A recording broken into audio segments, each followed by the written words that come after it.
और योगी जी ने बिल्कुल ठीक कहा है। उन्होंने निकाल के बाहर ठोकर मार के कर दिया कि भगो उत्तर प्रदेश की जमीन पर रहने कोई 20-20 बच्चे हैं, 3 बीबियां हैं, 3 में से सब प्रेग्नेंट हैं। ये वहां से यहां शरण लेने आए हैं, हनीमून मनाने आए हैं, यही नहीं पता चल रहा।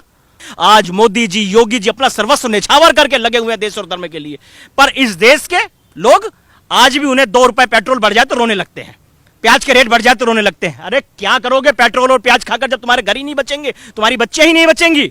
मैं नमन करता हूं योगी जी और मोदी जी को, जो अपनी पूरी ताकत लगा के राष्ट्र विरोधियों को रोक रहे हैं। रोहिंग्याना कहां से आ गए इस देश के अंदर?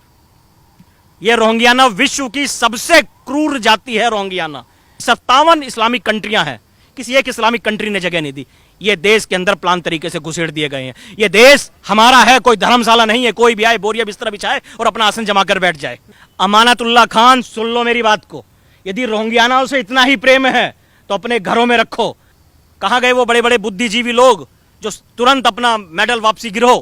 बड़े बड़े वो टीवी चैनल्स के हीरो हीरोइन जो तख्तियां लेकर खड़े हो जाते थे, आज कोई खड़ा नहीं है, क्योंकि हिंदुओं की बहन बेटियों के बलात्कार हो रहे हैं, हिंदू पिट रहा है, हिंदुओं के घर जलाए जा रहे हैं, हिंदू पलायन कर रहा है।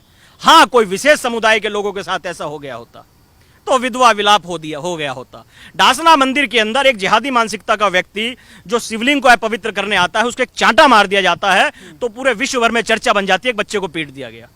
पर यहां हमारे बच्चों का कत्ल करा जा रहा है। उनका दोष केवल इतना है कि वो एक विशेष समुदाय की बच्ची से प्यार करते हैं, तो ये कोई चर्चा का विषय नहीं होता। यहां पर मंदिर तोड़ दिए जाते हैं, गौ माता का रोज कत्ल करा जा रहा है, ये कभी चर्चा का विषय नहीं होता। हिंदू डर के मारे पलायन कर रहा है, ये कभी चर्चा का विषय नहीं होता। आज चर्चा का विषय क्या होता है कि भाई 3 तलाक पर कानून गलत बन गया। आज चर्चा का विषय क्या होता है? 370 गलत हट गई। जो देश से जुड़े हुए मुद्दे हैं, जिनसे देश विकास करेगा, उन मुद्दों पर यदि हम बात करते हैं तो वो चर्चा का विषय हो जाता है। रोहिंग्याना कहां से आ गए इस देश के अंदर? यह रोहिंग्याना विश्व की सबसे क्रूर जाति है। रोहिंग्याना विश्व के सबसे शांति प्रिय समुदाय बौद्ध, जो चींटियों को भी नहीं मारता। जब उन लोगों को प्रतिकार करना पड़ा तो सोचिए इन लोगों ने वहां क्या स्थिति करी होगी। बच्चों तक को मारकर खा गए, बेटियों के बलात्कार कर दिए गए। ये एविडेंस है, आप देखिए म्यांमार की रिपोर्ट, पुरानी रिपोर्ट जाकर। तब उन लोगों ने अपने बच्चों के, अपने परिवारों को, अपने घरों को बचाने के लिए प्रतिकार करा और वहां से भाग कर आए।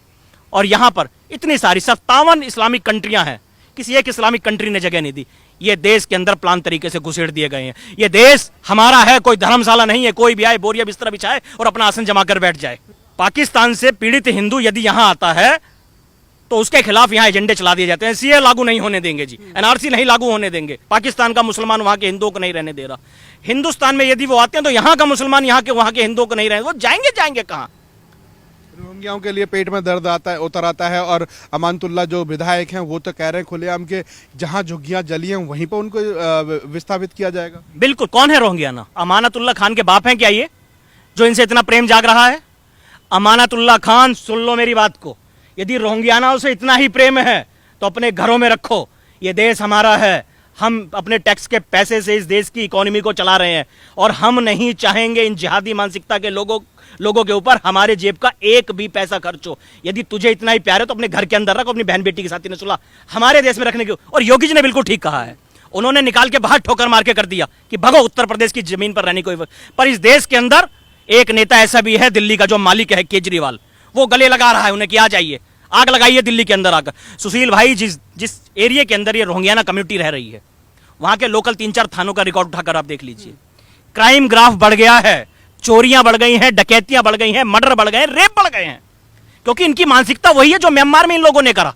यहां पर ये लोग आए हैं, 20-20 बच्चे हैं, 3 बीबियां हैं, 3 में से सब प्रेग्नेंट हैं। ये वहां से यहां शरण लेने आए हैं, हनीमून मनाने आए हैं, यही नहीं पता चल रहा। प्लान तरीके से ये लोग यहां जनसंख्या अपनी बढ़ा रहे हैं ताकि इस देश को लोकतांत्रिक तरीके से इस्लामिक बनाया जाए। अभी परसों मैं डिबेट सुन रहा था, सांबित पात्रा को एक पीस पार्टी का नेता खुलेआम ऑफर कर रहा था कि इस्लाम में कन्वर्ट हो जाइए, कि यहां तो गजवाए हिंद होगा, गजवाए हिंद होगा, निजाम मुस्तफा होगा। खुलेआम ओपन टीवी डिबेट पर, खुले चैनल पर। ये इतनी इनकी जो जहनियत है या जो इतना इनका मनोबल बढ़ रहा है, कैसे बढ़ रहा है? वो इसलिए बढ़ रहा है कि इस देश का बहुसंख्यक हिंदू समुदाय वो खड़ा नहीं हो रहा है उन लोगों के साथ जो राष्ट्र और धर्म का काम कर रहे हैं। आज मोदी जी, योगी जी अपना सर्वस्व निछावर करके लगे हुए हैं देश और धर्म के लिए, पर इस देश के लोग आज भी उन्हें 2 रुपए पेट्रोल बढ़ जाए तो रोने लगते हैं, प्याज के रेट बढ़ जाते रोने लगते हैं। अरे क्या करोगे पेट्रोल और प्याज खाकर जब तुम्हारे घर ही नहीं बचेंगे, तुम्हारी बच्चे ही नहीं बचेंगी। आज तुम लोगों को खड़े होने की जरूरत है मोदी जी और योगी जी के साथ। क्या योगी जी जैसा कानून है पूरे देश में जो मांग उठ रही है, तो क्या योगी जी जैसे एक डिसीजन मेकर की जरूरत है? बिल्कुल।